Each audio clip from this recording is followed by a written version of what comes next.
Namaku Suri Wijaya. Dulu aku CEO startup medis yang berkembang pesat di Jakarta. Namun, dalam sekejap, perusahaanku bangkrut setelah investor menarik dana dan reputasiku dihancurkan oleh pihak yang lebih kuat. Aku jatuh bukan hanya secara finansial, tapi emosional. Kesedihan itu berasal dari luka lama.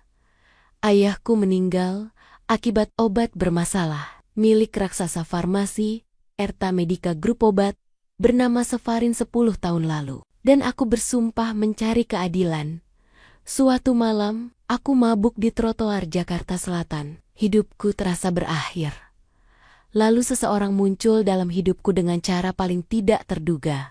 Hujan baru saja reda ketika aku berjalan tersiok-siok di trotoar kawasan SCBD pada malam itu. Sisa air menetes dari jaketku. Aroma alkohol masih terasa kuat dari napasku. Mobil-mobil mewah melintas. Lampu gedung berkilau tinggi. Tetapi semuanya terlihat kabur bagiku seperti dunia yang bergerak tanpa peduli bahwa hidupku baru saja hancur berantakan. Namaku Suri Wijaya, 33 tahun. Dulu aku CEO, perusahaan rintisan medis yang cukup diperhitungkan di Indonesia. Kini, hanya dalam beberapa minggu, aku menjadi bahan gosip di media. CEO gagal, direktur bangkrut, perusahaan runtuh. Dalam semalam, judul-judul itu memenuhi beranda berita. Orang-orang tidak tahu. Aku tidak terpuruk karena uang. Aku terpuruk karena tujuan hidupku kandas. Aku membangun perusahaanku demi membuktikan bahwa obat Sefarin, milik Erta Medica Group perusahaan farmasi raksasa Indonesia telah menyebabkan kematian ayahku 10 tahun lalu. Aku ingin mengubah dunia medis agar tidak ada keluarga lain yang merasakan kehilangan yang sama. Namun justru karena perjuanganku itu, perusahaan besar menghancurkan reputasiku. Aku berjalan tanpa arah, mencoba menahan air mata yang tidak mau berhenti sejak tadi sore. Bangkrut dan difitnah itulah kombinasi yang membuatku menghabiskan malam dengan minuman keras. Saat itulah aku terpeleset di trotoar licin depan minimarket 24 jam. Aku hampir jatuh, tapi sebuah tangan cekatan menangkap lenganku. Hati-hati, Bu, aku mendongak. Seorang lelaki muda berdiri di depanku. Sekilas, ia tampak seperti pemuda gelandangan kaos lusuh, sweater kecoklatan yang sudah memudar, dan ransel tua di punggungnya. Namun wajahnya bersih, garis rahangnya tegas, dan matanya bening, jernih, seolah tidak sejalan dengan penampilan sederhananya. Aku terdiam beberapa detik, entah karena alkohol, atau karena lelaki itu terlalu tampan. Dalam cahaya lampu minimarket, aku merasa seluruh dunia berhenti sejenak. Sorry, gumamku, menahan kepalaku yang berputar. Ia tersenyum kecil, senyum yang tidak dibuat-buat. Ibu, baik-baik saja, kelihatannya habis kena masalah besar ya. Aku tersenyum getir. Kalau saja ia tahu, namun aku tidak menjawab. Aku hanya memandangnya sambil mencoba berdiri tegak. Ia masih memegang lenganku, memastikan aku tidak jatuh lagi. Hujan rintik mulai turun lagi. Udara Jakarta terasa lembab dan menusuk tulang. Pemuda itu melihatku dari ujung rambut hingga sepatu hak tinggiku yang basah. Tapi tatapannya bukan tatapan meremehkan atau penasaran seperti orang-orang lain. Justru tatapan yang peduli. Peduli kepadaku, orang asing yang mabuk. Aku menatap wajahnya lebih lama. Walau pakaiannya lusuh, ia sama sekali tidak terlihat seperti orang yang kehilangan arah hidup. Ada ketenangan aneh dalam sorot matanya, ketenangan seseorang yang tahu lebih banyak daripada yang terlihat. Kamu tinggal di mana? Ia sedikit tersenyum kecut. Tidak tentu, Bu. Kadang di rumah teman, kadang di musola dekat kampus. Kalau sudah malam sekali, aku mengerutkan kening. Kamu kuliah? Ya, lagi ambil kelas paruh waktu. Jadi apa saja dikerjain buat nambah uang makan. Suaranya jujur, polos, dan tenang. Aku menghela napas panjang. Sebagian diriku yang mabuk, sebagian lagi yang putus asa. membuatku melakukan sesuatu yang tak akan pernah kulakukan dalam keadaan normal. Kalau begitu, mau ikut aku? Ia tampak terkejut, namun tidak mundur. Maksud ibu? Aku menatap langsung ke matanya. Aku butuh orang bantu-bantu di rumah. Bersih, atau apa saja. Aku bayar 2 juta seminggu. Ia memandangku lama, seolah mencoba membaca hatiku. Kemudian ia menjawab, "Nama saya Rehan, Bu. Kalau itu bisa membantu ibu, saya bersedia." Kami saling menatap beberapa detik. Di antara suara kendaraan dan lampu neon minimarket, aku merasa seolah waktu berhenti. Aku tidak tahu siapa dirinya sebenarnya. Aku tidak tahu bahwa keputusan spontan itu akan mengubah seluruh hidupku. Aku tidak tahu bahwa lelaki yang tampak seperti orang tak punya arah itu sebenarnya seseorang yang jauh lebih besar daripada siapapun yang pernah kutemui. Saat Rehan mengangkat tas ranselnya dan berjalan mengiringiku, aku tidak menyadari bahwa aku baru saja mengundang miliarder muda paling berpengaruh di Indonesia masuk ke dalam hidupku. Yang kukira hanya pemuda gelandangan, ternyata adalah penyelamat yang sudah lama ditakdirkan bertemu denganku. Malam itu, ketika aku membawa Rehan masuk ke rumahku di Kemang, aku masih belum sadar betapa anehnya keputusan yang baru kuambil. Rumahku terlihat seperti museum besar, mewah, tetapi dingin dan terlalu sepi. Rehan berhenti di depan pintu masuk, menatap interior rumahku dengan diam. Bukan tatapan terpesona, melainkan tatapan orang yang mencoba memahami situasi baru dengan tenang. "Masuk saja," kataku sambil menyalakan lampu ruang tamu. Rehan mengangguk dan melangkah masuk. Gerakannya tenang, tidak kikuk, tidak canggung, berbeda dari pemuda yang kusebut pengangguran. Beberapa menit sebelumnya, aku menunjuk kamar tamu di lantai bawah. "Kamu bisa pakai kamar itu. Besok kita bicara soal rutinitas pekerjaan." "Baik, Bu. Terima kasih sudah menerima saya." Aku tidak menjawab. Kepalaku masih berat. Emosi dan alkohol berbaur menjadi satu. Namun, sebelum masuk ke kamarku, aku sempat menoleh. Rehan berdiri dengan postur tegap, sorot matanya tenang. Terlalu dewasa untuk seseorang yang mengaku mahasiswa yang tidur berpindah-pindah. Untuk sesaat, aku merasakan sensasi aneh seperti sedang membawa masuk seseorang yang bukan sembarang orang. Namun aku mengesampingkan pikiran itu dan masuk kamar, membiarkan malam membawa segalanya tenggelam. Pagi pertama yang mengubah segalanya, aku bangun dengan kepala berat, tubuh pegal, dan perasaan kacau. Ketika keluar kamar, aroma sesuatu yang harum mengejutkanku. Aroma makanan. Aku berjalan ke dapur dan terbelalak. Di meja makan terdapat hidangan nasi goreng seafood dengan plating yang rapi, seperti menu hotel bintang 5, lengkap dengan potongan daun bawang dan telur setengah matang yang nyaris sempurna. Di sampingnya, ada jus jeruk segar dan air hangat lemon. Rehan sedang menata sendok dan garpu. Wajahnya fokus seperti chef profesional.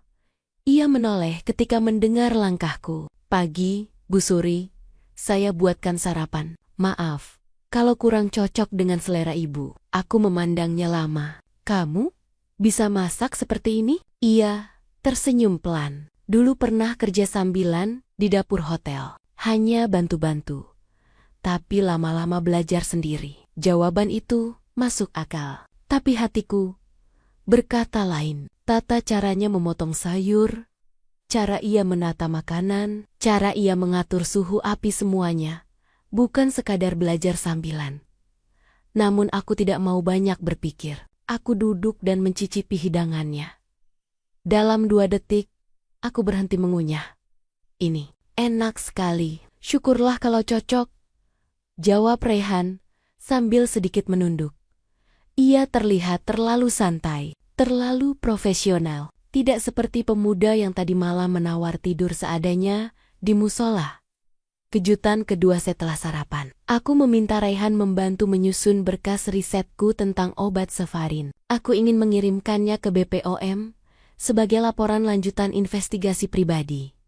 Baru beberapa menit kujelaskan. Raihan bertanya, "Bu, sampel Sefarin yang Ibu analisis itu batch 2013 atau 2014? Aku spontan menoleh. "Kamu tahu soal batch obat?" Ia tersenyum samar. "Saya pernah belajar sedikit. Batch 2013 punya kandungan aditif berbeda dari ke 2014. Itu yang bikin reaksi sampingnya lebih parah." Aku terdiam. Aku baru mengetahui informasi itu 2 bulan lalu, melalui laporan internal yang butuh izin akses khusus. Bagaimana mungkin seorang pemuda serabutan tahu hal sedetail itu? Raihan melanjutkan, "Kalau Ibu mau, saya bisa bantu hubungi kenalan di BPOM untuk validasi data tambahan. Tapi tidak janji ya, Bu." Aku membeku di tempat. Kenalan di BPOM, seorang mahasiswa paruh waktu, punya akses ke pejabat BPOM, tidak masuk akal. Namun Raihan mengatakannya dengan cara yang begitu natural, seolah tidak menyadari betapa mencurigakannya hal itu. Kejutan ketiga, cara ia memandangku sepanjang siang. Raihan bekerja membersihkan rumah tanpa aku minta. Ia menata ruang tamu dengan presisi, merapikan rak buku yang bahkan aku sendiri jarang sentuh. Ia mendengarkan perintahku dengan hormat, namun bukan seperti pembantu, lebih seperti seseorang yang memang terbiasa bekerja dalam lingkungan profesional. Tapi yang membuatku paling tak nyaman adalah caranya memandangku. Bukan pandangan pria muda yang tergoda, bukan pandangan kasihan, namun pandangan seseorang yang sudah mengenalku jauh sebelum hari ini. Pandangan yang lembut, seolah ia menyimpan cerita yang tidak ku ketahui. Setiap kali aku bertanya sesuatu, ia selalu menjawab dengan tenang, seolah tidak pernah panik. Ia bergerak dengan percaya diri, seakan berada di tempat yang sudah sangat ia kenal. Semakin lama aku merasa bukan aku yang menerima Raihan, tapi Raihan yang sedang mengawasi dan memahami hidupku. Ada misteri besar dalam dirinya, sesuatu yang membuatku antara ingin menjauh atau justru ingin tahu lebih jauh siapa dirinya sebenarnya. Yang jelas, satu hal pasti, Raihan bukan hanya pemuda serabutan biasa. Dan aku, tanpa sadar, telah membuka pintu rumahku untuk seseorang yang membawa badai besar ke hidupku. Pagi itu, aku tiba di rumah sakit Bina Sehat dengan langkah berat. Sejak reputasiku dihancurkan oleh Erta Medica Group, suasana di rumah sakit tidak lagi bersahabat. Tatapan dokter dan perawat penuh bisik-bisik. Beberapa bahkan tereng-terangan, menghindar seolah aku membawa masalah. Namun, aku tidak peduli. Aku datang untuk satu tujuan: melanjutkan investigasi pribadi terhadap obat Sefarin, obat yang merenggut nyawa ayahku. Aku membereskan rambutku, mengenakan jas lab, dan bersiap masuk ruang rapat dokter saat pintu terbuka. Dr. Arman Wijaya muncul, mantan kekasihku. Pria yang dulu sangat kupercayai, tetapi kini menjadi perpanjangan tangan Erta Medica Group. Ia tersenyum tipis, senyum yang hanya digunakan orang yang sedang menikmati kehancuran orang lain. Pagi, Suri, masih semangat mengejar ilusi itu? Aku menahan emosi. Aku tidak mengejar ilusi, Arman, aku mengejar kebenaran. Ia mendekat, suaranya berubah pelan, tetapi mematikan. Lebih baik, hentikan. Kamu sudah cukup membuat masalah. Atasan mulai tidak suka dengan obsesimu. Aku menatapnya tajam. Atasan? Atau Erta Medica? Ia terdiam sepersekian detik, cukup untuk membuktikan bahwa aku benar. Arman adalah pion, dan pion selalu dikorbankan dalam permainan besar. Aku masuk ruang rapat tanpa menunggu jawabannya. Data yang hilang setelah rapat yang tidak produktif. Aku menuju ruang penelitian. Di sana aku menyimpan data analisis mikrobiokimia Sefarin yang sangat penting. Namun saat membuka komputer, semuanya hilang. Semua file, semua laporan. Semua bukti klinis yang kukumpulkan selama berbulan-bulan hilang. Aku gemetar. Tidak mungkin. Pintu terbuka. Arman masuk dengan ekspresi pura-pura terkejut. Loh, datamu hilang. Waduh, harusnya kamu lebih hati-hati. Nada suaranya sinis, sangat sinis.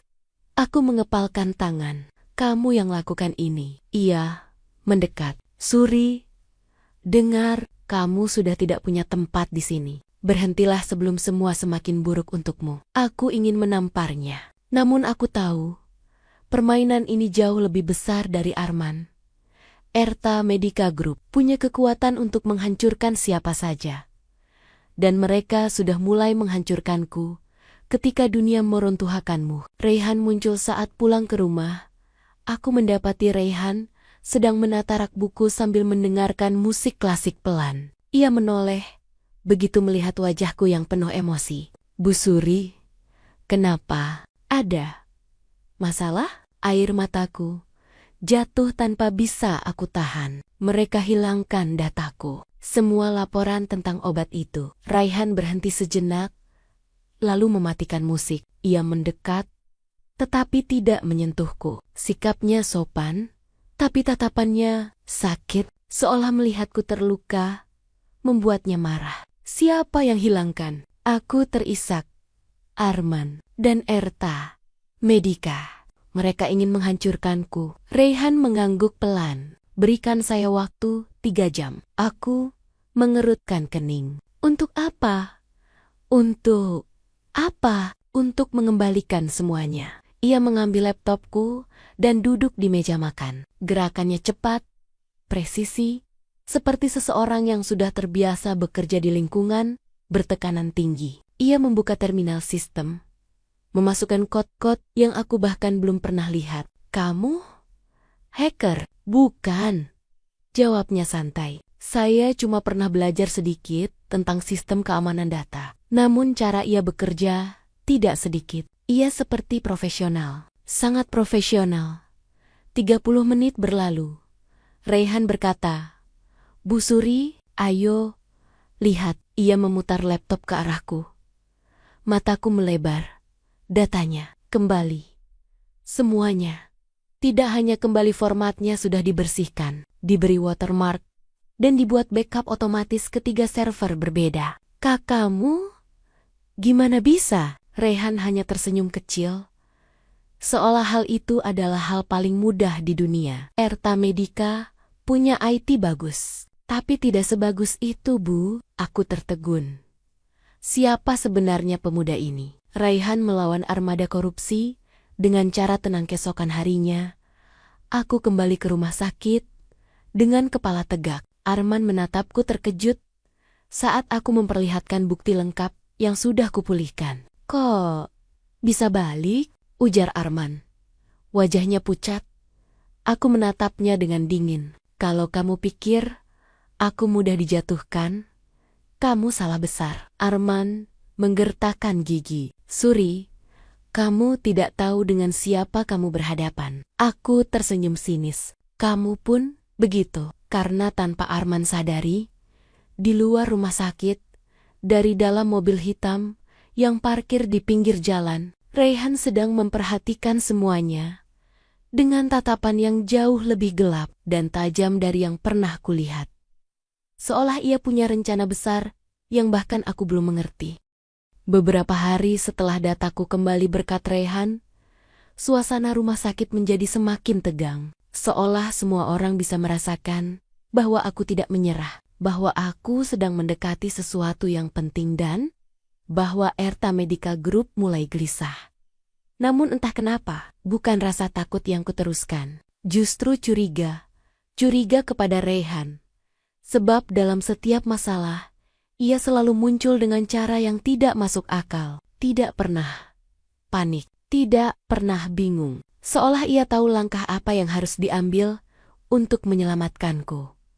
Sore itu, ketika aku pulang ke rumah setelah rapat yang melelahkan, aku melihat mobil SUV hitam mewah berhenti di depan rumahku. Mobilnya elegan, bersih, dengan plat nomor khusus yang biasanya hanya dimiliki oleh kalangan pejabat atau keluarga kaya raya.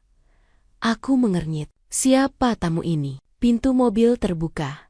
Seorang pria setengah baya dengan jas mahal keluar dan langsung menunduk hormat pada seseorang yang sedang berdiri di teras rumahku, Rehan. Pria itu berkata dengan nada sangat menghormati. Tuan Rehan, semua berkas sudah kami siapkan. Tinggal tanda tangan Anda saja. Aku membeku. Tuan Rehan, pria itu bukan sekadar pegawai. Ia sekretaris eksekutif lengkap dengan ID card bertuliskan Adiputra Corp.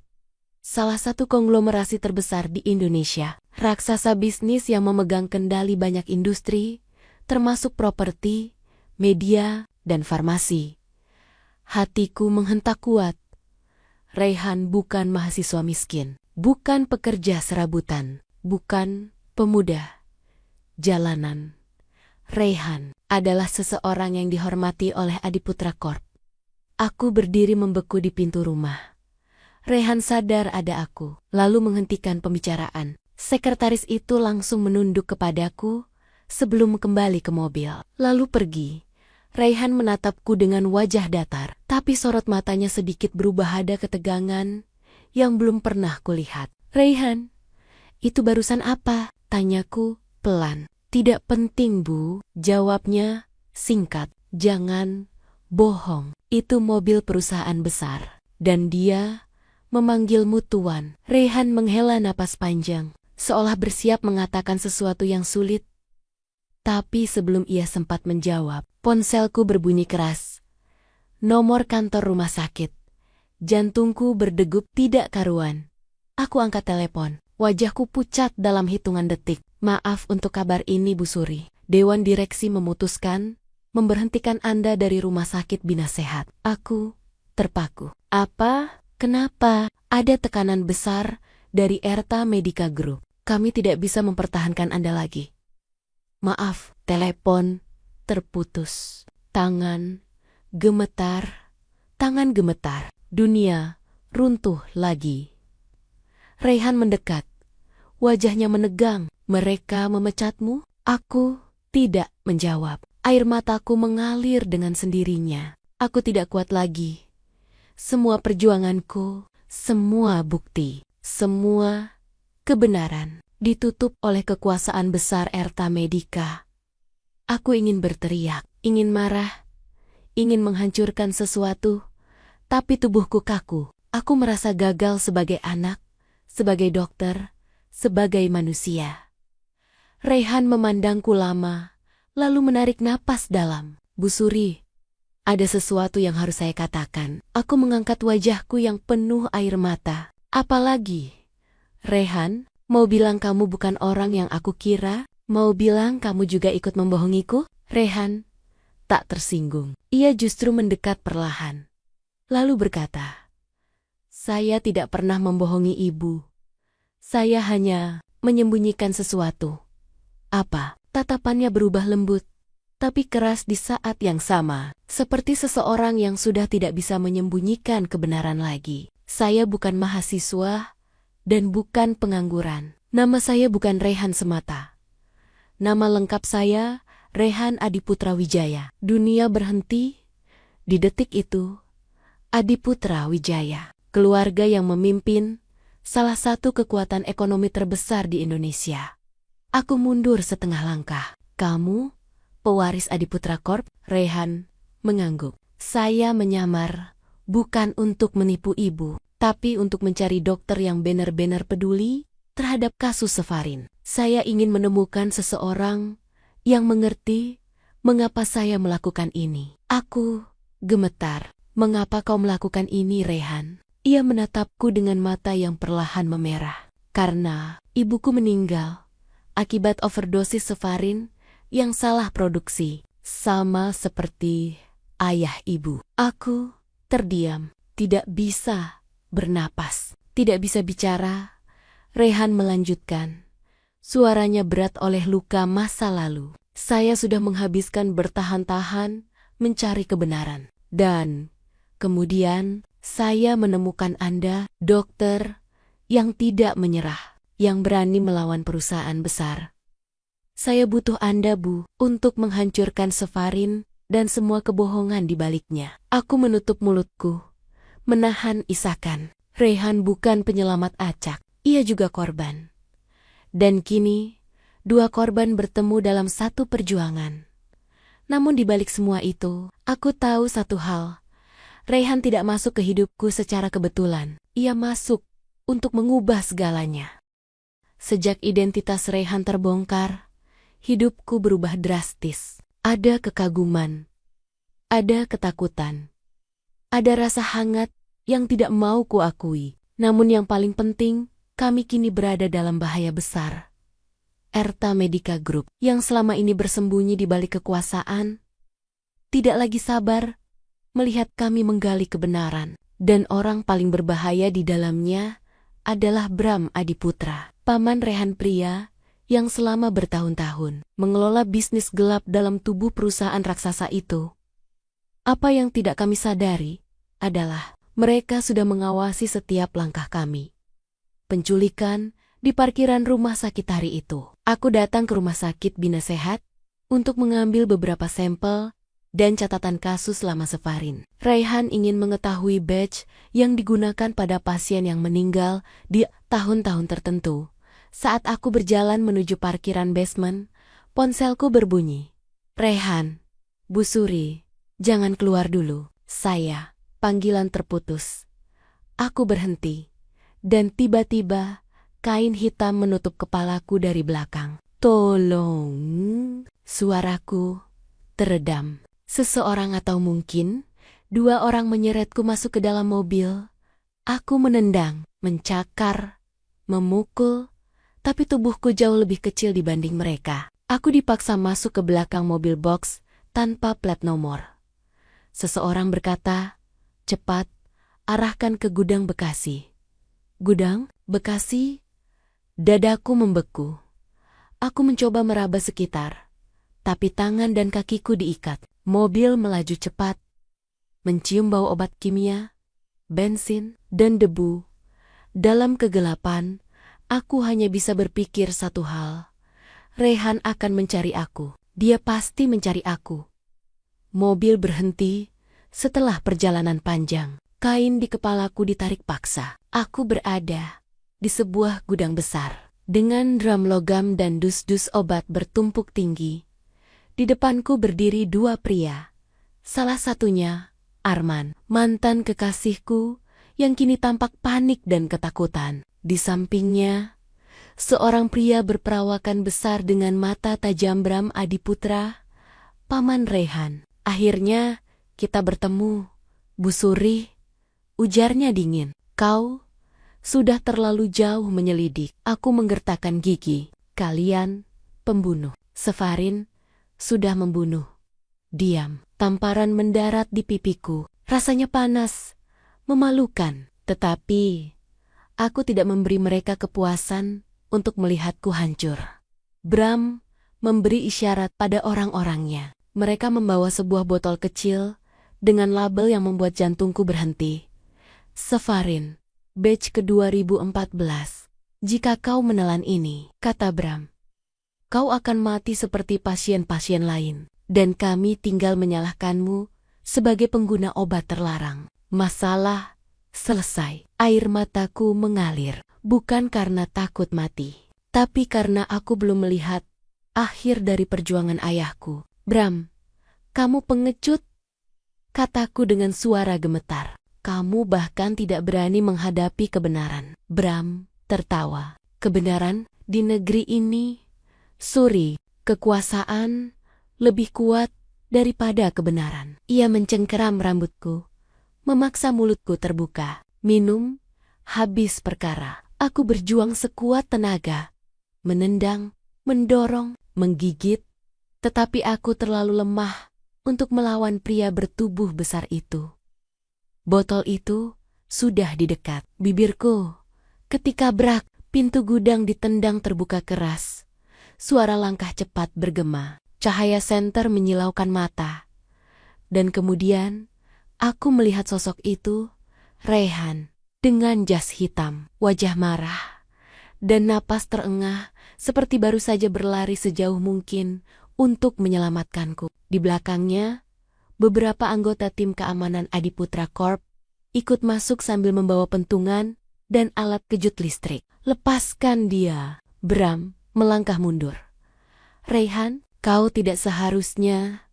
Diam. Suara Raihan rendah dan tajam. Tidak pernah sebelumnya aku melihat tatapan mata seseorang yang begitu siap menghancurkan apapun demi melindungi orang yang ia sayangi. Dalam detik itu, Raihan tampak bukan seperti pemuda yang tinggal di rumahku. Bukan majikan, berpura-pura, tapi singa muda yang akhirnya membuka cakarnya. Ia berlari padaku, memutuskan ikatan dengan tangan gemetar, lalu memelukku erat. Suri, aku datang. Aku tidak akan biarkan siapapun menyakitimu lagi. Aku menangis terseduh di dadanya. Pertarungan terakhir para penjaga Bram mencoba melawan, tapi tim Raihan menghajar mereka cepat dan terlatih. Arman mencoba melarikan diri, namun ditangkap. Bram mencoba kabur lewat pintu belakang. Raihan mengejarnya. Aku memanggil namanya, namun tubuhku terlalu lemah. Salah satu tim keamanan memapahku, sementara aku menyaksikan dari jauh. Raihan menangkap pamannya tepat di pintu keluar. Berhenti, paman. Semua ini berakhir di sini. Bram mencibir. Kau pikir kau bisa hancurkan perusahaan keluarga sendiri? Raihan mengepalkan tangan, bukan menghancurkan. Membersihkan. Tim keamanan membekuk Bram dan membawanya pergi. Semua selesai. Setidaknya, untuk malam itu, epilog singkat part 5, saat aku duduk di ambulans, tubuh gemetar, Raihan menggenggam tanganku dengan hati-hati. Suri, aku hampir kehilanganmu. Aku menatapnya, mata basah. Terima kasih. Terima kasih, Raihan. Ia mendekatkan dahinya ke dahiku. Aku janji, mulai sekarang, tidak ada yang menyentuhmu tanpa melewati aku dulu. Dalam tatapan itu, aku tahu, bukan hanya nyawaku yang ia selamatkan. Ia juga menyelamatkan harapanku yang hilang. Entung, suatu malam, saat aku terbangun karena mimpi buruk, Raihan duduk di samping tempat tidurku, menatapku dengan mata yang dalam. Suri, mulai sekarang, kamu tidak sendirian. Kata-kata itu sederhana, tetapi bagiku itu seperti pintu baru yang terbuka dalam hidupku. Raihan mengambil alih Erta Medica Group berapa minggu kemudian. Raihan menghadiri rapat besar direksi Adiputra Corp dan Erta Medica Group. Aku diundang untuk hadir sebagai saksi ahli. Suasana ruangan rapat lantai 30 sangat tegang. Para komisaris, investor besar, dan para pemegang saham besar menunggu keputusan final. Raihan berdiri di depan ruangan, mengenakan jas hitam elegan. Wajahnya tenang, namun tegas begitu, berbeda dari pemuda sederhana yang memasak di dapurku beberapa minggu lalu. Saya akan mengambil alih kepemimpinan penuh Erta Medica Group, katanya. Saya berjanji melakukan reformasi total mulai dari sistem produksi, audit, hingga transparansi obat. Seseorang bertanya, tapi itu berarti Anda menghancurkan produk andalan perusahaan sendiri. Kerugian bisa mencapai triliunan. Raihan menatap mereka satu persatu. Nyawa manusia tidak bisa dihitung dengan uang. Ruangan sunyi untuk pertama kalinya. Aku melihat seorang pemimpin sejati, bukan hanya pewaris kaya. Bukan hanya pria yang menyelamatkanku, tetapi seseorang yang memiliki hati dan keberanian untuk memperbaiki dunia. Ia melanjutkan, semua obat Sofarin ilegal akan dihancurkan. Keluarga korban akan menerima kompensasi penuh. Dan saya menunjuk Dr. Suriwijaya sebagai Kepala Etika Medis Nasional di bawah Adiputra Corp. Semua mata beralih padaku. Aku terkejut. Tidak siap. Tidak tahu harus berkata apa.